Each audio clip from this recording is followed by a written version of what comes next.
Champions লিগের প্রতিটি ম্যাচে এক একটি গোল যেন নতুন করে লিখেছে পয়েন্ট টেবিলের গল্প।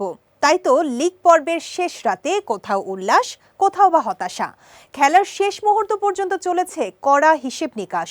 গত রাতেই চূড়ান্ত হয়েছে কারা সরাসরি শেষ ১৬তে উঠেছে আর কারা পড়েছে প্লে অফের কঠিন পরীক্ষায়। এদিকে আগে থেকেই শেষ ১৬ নিশ্চিত ছিল আর্সেনাল ও বায়ার্ন মিউনিখের। গতকালকের ম্যাচ ডে শেষে সেই তালিকায় যুক্ত হয়েছে Liverpool, Tottenham Hotspur, Barcelona, Chelsea, Sporting CP ও ম্যানচেস্টার সিটি।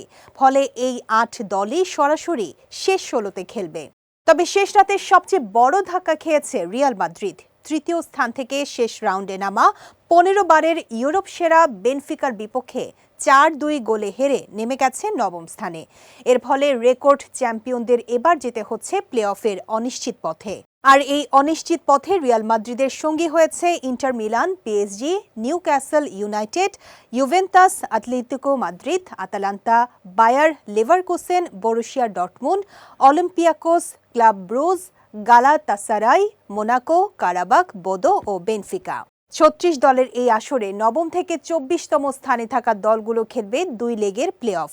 সেখান থেকে জয়ী ৮ দল পূরণ করবে শেষ ১৬র বাকি ৮টি জায়গা।